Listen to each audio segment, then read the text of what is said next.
Well, there were a whole bunch of booms the last couple days with players committing to the UCF Knights for the class of 2024. We will talk about them all and the next couple players that could potentially be on Boom Watch. Hello, everybody. Welcome back to Charge On. As always, I'm your host, Sean Green. Before we get started, as always, a quick word from our sponsors, BetOnline. BetOnline is your number one source for all your championship finals info, stats, news, and scores. Get the latest odds and lines and the latest matchup reports for this year's NBA and Stanley Cup finals. BetOnline is your sports intel headquarters this season as we have you covered for all your insider sports wagering needs, from basketball and hockey to MLB, UFC, and boxing. The fastest and easiest way to get your betting info, including live betting options and your favorite casino and card games available to play right from your home. Get into the action today. Head to the website or use your mobile device to join, and be sure to use our promo code BELIEVE to receive your 50% bonus on your first deposit. Bet online, where the game starts. What a week that we had, or what a past couple days, right? The thing I love about the June-July time is not just that college football and the NFL are close, right? Because they are moments away. We can see the season coming toward us, right? But what's exciting about June is, as we know, and we've talked about it, right?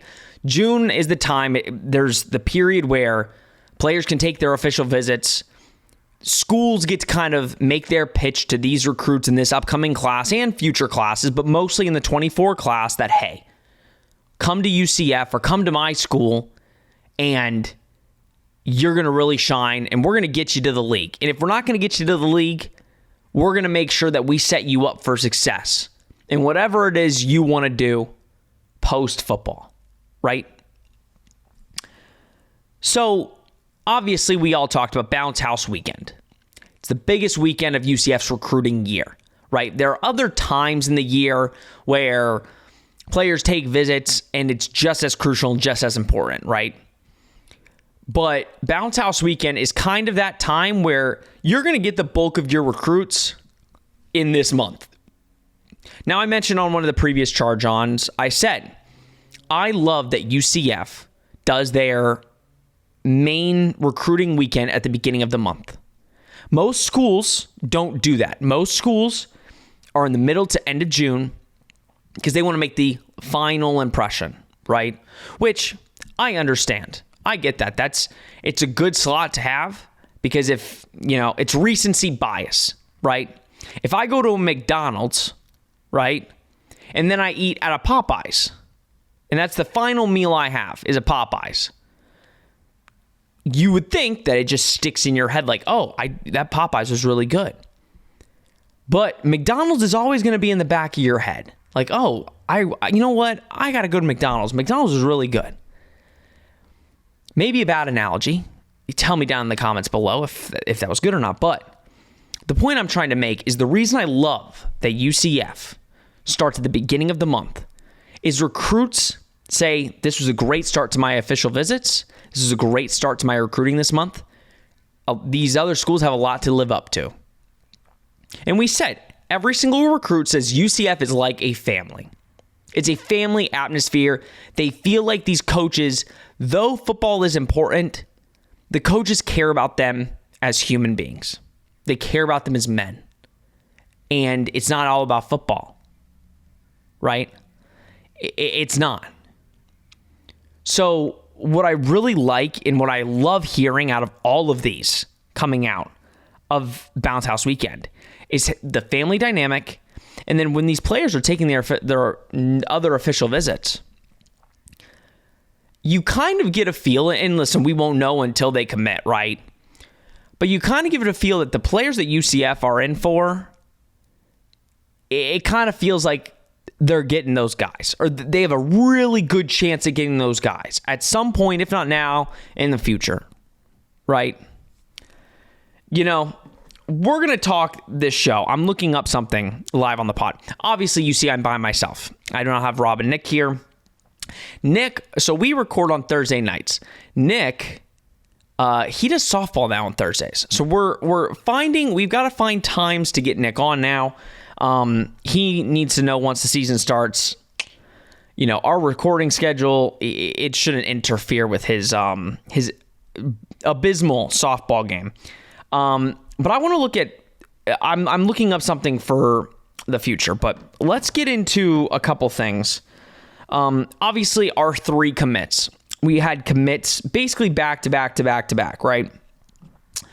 And the big one, let's talk about the big one, right? Stacey Gage, we talked about it on last week's pod, almost a week ago since he committed to the Knights. He committed on a Saturday. We brought you an episode on Friday, and we said how big of a commit Stacey Gage would be. I think UCF fans are really understanding. And I think obviously a lot of the outside people that are not UCF fans are very nonchalant about it. They're like, just a small running back recruit. Florida acting like they didn't want him. Oklahoma fans acting like Oklahoma just didn't want him anymore. I find it very funny.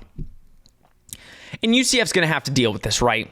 People are afraid of UCF. They are. There's no question that if you are a college football fan and you're looking at UCF, for example, when we talk about Quay Birdsong today, which we are going to get to, some Cincy fans were like, oh, how does it feel? Yeah, we lost our number 1 recruit, but how does it feel? You guys are still rated lower in recruiting than us.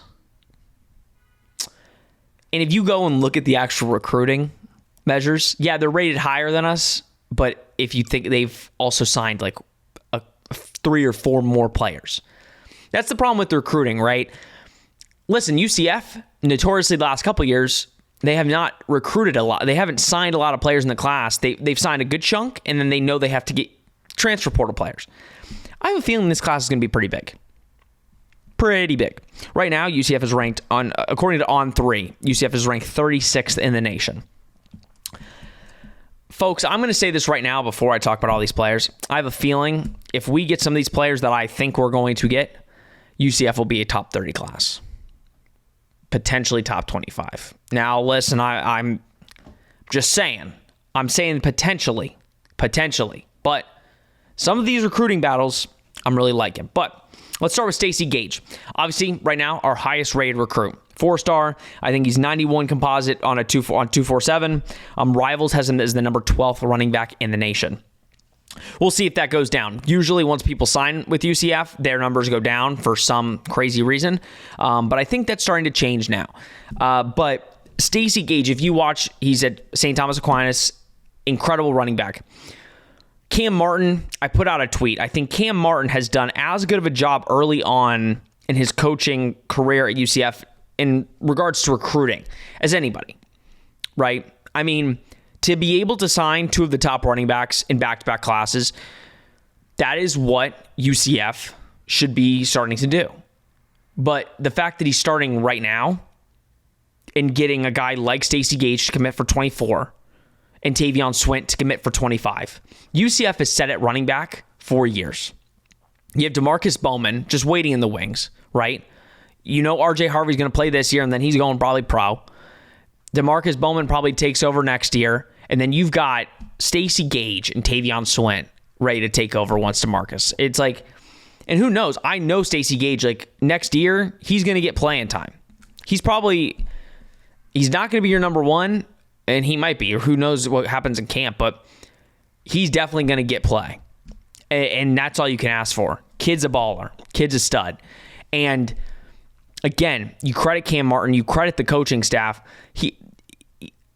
I would give the most credit to Cam Martin because UCF wasn't even on Stacey Gage's radar until Martin came and joined the staff. But I think it says a lot that they were able to get him to now become a UCF Knight like that. Shut down his recruitment, is now committed to the Knights and recruiting for the Knights. I think that's awesome, and I'm happy that we're continuing this hometown hero mantra and getting these players to commit to UCF and continue this recruiting Florida and getting those players to join. Because like we said, many years prior, no offense to some of the previous coaching, but they weren't recruiting Florida like that. I think there was one recruiting class, we had one Florida recruit. Couldn't happen. And I'm so glad. Because listen, a lot of the guys I'm going to talk about today are Georgia guys. But we're recruiting Central Florida. And that's what's important. So Stacey Gage, so happy and thrilled that he's joined the 24 class. DJ McCormick, linebacker out of Rockledge, Florida. I'm loving this guy's moxie. If you watch the tape, he can hit. 3-star, 87 overall composite. I was doing the weird, DJ, he retweeted something that I really like. And again, we're going to talk about Mr. Birdsong here in a second, but the linebacking core recruiting-wise in the 24 class could consist of DJ McCormick, Sam Robinson, and Quay Birdsong. I mean, talk about some linebackers right there. But getting DJ, I think we all kind of had a feeling, a couple of these guys, and DJ Allen, we kind of had a good feeling about them. It's interesting. You can really tell, even over the last couple years, there's a couple guys that just seem like UCF guys. So Sincere Edwards, right? Sincere Edwards has been pounding to be a UCF Knight for years now. Now, Pitt's making a push, but it kind of just seems like that's a lock, right? Because some of these guys, especially guys that, again, have grown up in Florida, live close, live nearby. Now, DJ Allen has not, but it seems like when they visit and the way that they speak about UCF, it's almost like you're like, okay, I'd be surprised if this person didn't come to UCF. And DJ was one of those guys where you're like, okay, DJ McCormick's going to be a Knight. And it's good to get him early in this class, right? And to get him early in June. He moved up, or him and DJ Allen both moved up their recruitment and said, we're going to commit. DJ Allen was supposed to commit July 4th. And then we kind of had a feeling that he was going to commit because he made a comment saying there's going to be a big boom on July 4th. And again, it was almost like he gave that and he said, no, I'll just commit right now. DJ Allen, I mean, he looks and talks and acts just like a beast and a man. Like, I'm really excited to see what he can develop and grow into. Obviously, from Tennessee. I think this is UCF's first Tennessee recruit, or I have to do more research on that, but I'm pretty sure he is. Obviously, Coach Ingram from that Memphis area, I'm sure that had some effect. He had some big time offers, decided not to go on his other official visits and just to commit to UCF. So those three recruits, I am so pumped for. I mean, I'm so pumped for them and their family. I don't think any of those guys, now again, never say never. I don't think any of those guys are going to be decommitting. I think they're going to definitely stay committed to UCF and help build this class. You can already say DJ McCormick keeps saying that, we ain't done yet, and all of them are saying that. So it should be interesting who those are, and we're going to talk about that right now. These are guys that I kind of think are more than likely not. They're definitely, okay, let me rephrase. More than likely, they should be a Knight. A lot can happen. A lot of these guys are going to be committing at the beginning of July, maybe a little bit past that. But these are guys I do really feel good about. We'll start with the big one. Yesterday, Quay Birdsong. Cincy commit. Love Cincinnati and love whenever we can beat them at anything. Let alone stealing their number one recruit on the board. Obviously, linebacker Ernie Sims has done a phenomenal job, like we've said, bringing in Sam Robinson, DJ McCormick, and now potentially Quay Birdsong. I mean, what a stud of a linebacker. He's kind of the guy that I've wanted the most in this recruiting cycle. Ever since I knew that he's had interest in UCF and Ernie Sims. I've wanted him. Now I knew he was a Cincy commit. Rob loves him for his name. He will not shut up about his name and says that needs to be on a UCF jersey and a UCF roster. I'm pretty sure Rob did say he would be buying this man's jersey if he committed to UCF. And to be honest, I probably would too, and it'd probably be hanging behind me. I'm moving, actually. I'm in the process of moving. So you're going to get a new backdrop here in about a couple weeks. I literally don't even know what I'm doing yet with the backdrop. It's going to be different. It's going to be new, fresh for the Big 12. We'll see how that all works out. But I am really thinking that this is a lock. I'm pretty sure that this kid is going to join the Knights, and I cannot express how excited I would be, not just for UCF, but for Quay Birdsong, because I think he would really shine in this defense, and I think he'd get a lot of playing time very early on. So if UCF could lock him down, that would be awesome. So this one nobody knows the full story on Derek LeBlanc, right? Nobody wants to be, because clearly it seems like there's a family situation going on with Derek. And I hope everything is okay. And thoughts or prayers with Derek's family. But obviously he's left Oklahoma. He's entered his name in the transfer portal. Now he's a 2023 recruit. I think most of us are very familiar with Derek. He was best friends. He was on the Osceola Cowboys, played with John Walker, Jakeem Jackson, and they were all assuming they were going to play together. A lot of teams assumed if you're getting one, you're getting all three. And the way it ended up is they each went to a different spot. Jakeem went to Florida, John Walker went to UCF, and Derek went to Oklahoma.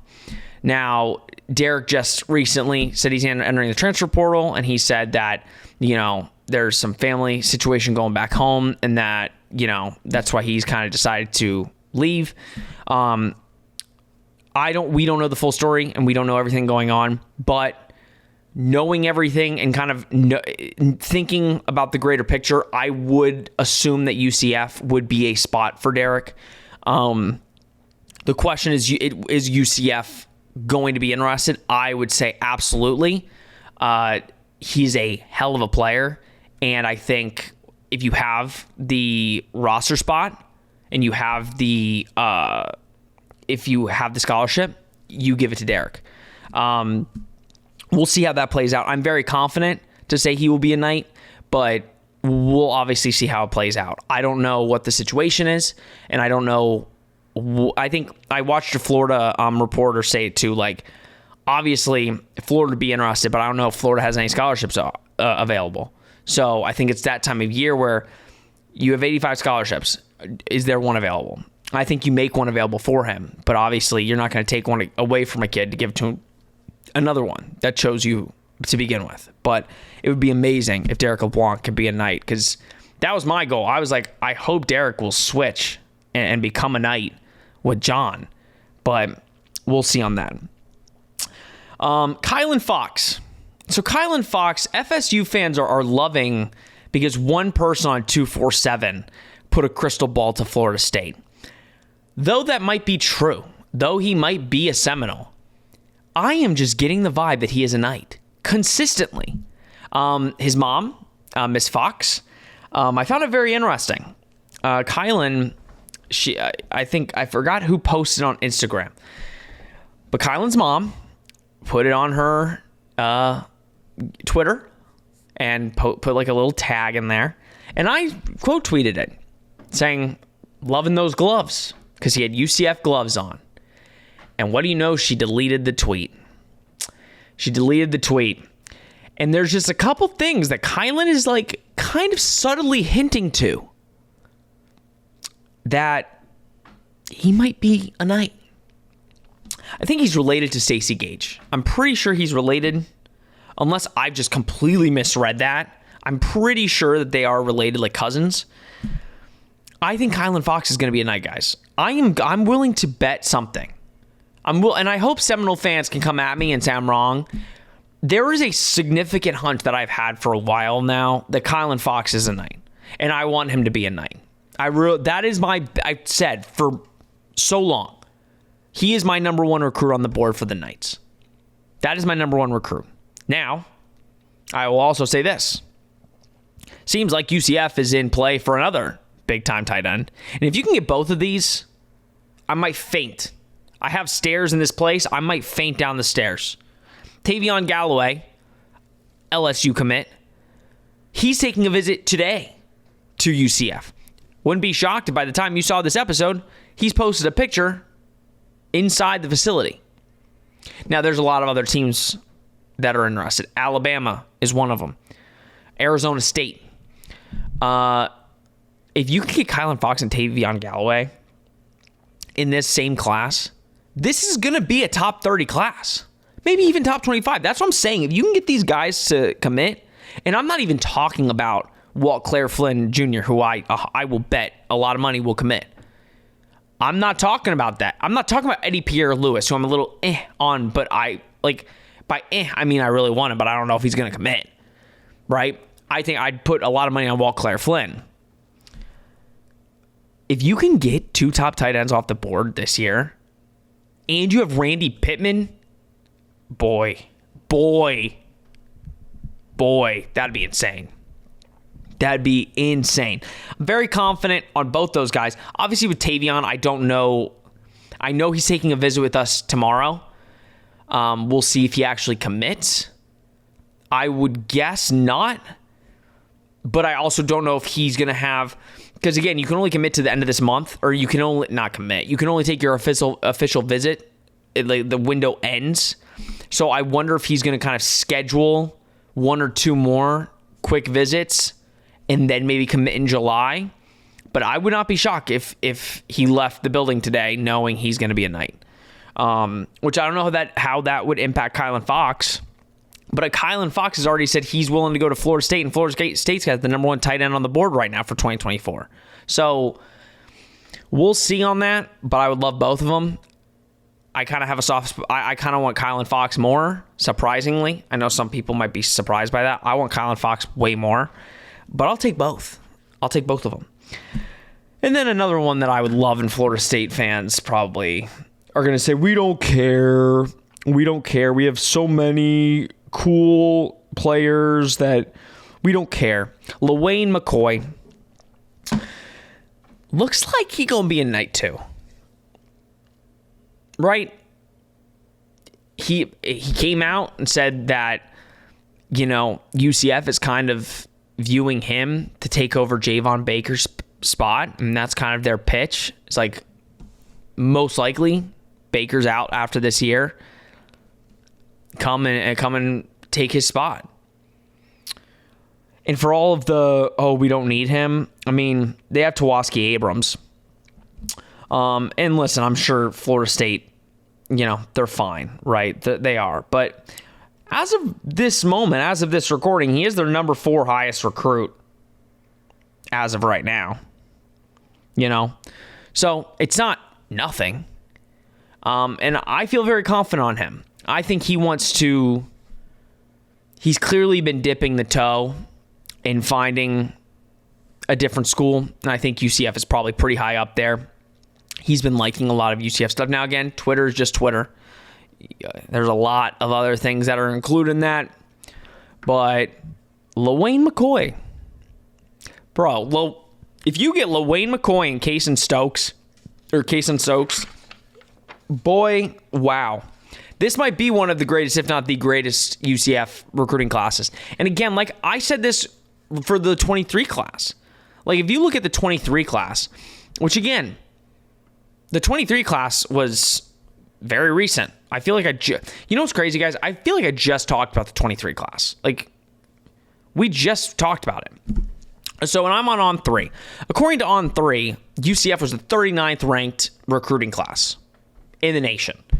You got John Walker, Isaiah Nixon, Andrew Harris, Jamark Morris, Braden Marshall, Caven Call, Randy Pittman. I mean, you got some heavy hitters, man. Some heavy hitters.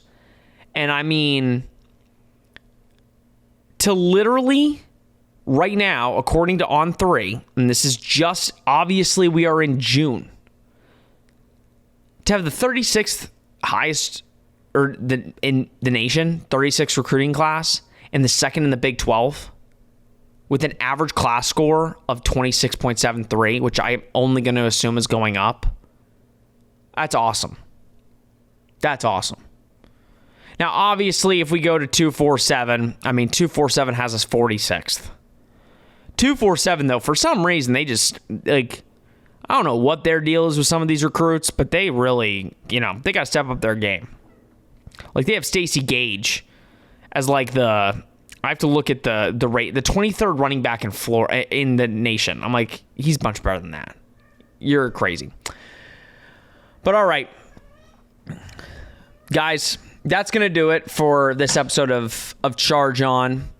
A lot of good and exciting things. Got the NBA draft next week. We will not have an episode. We'll have an episode next week. I don't know yet. We'll see where Hendricks lands. Not confident he's going to the Magic now. Not confident.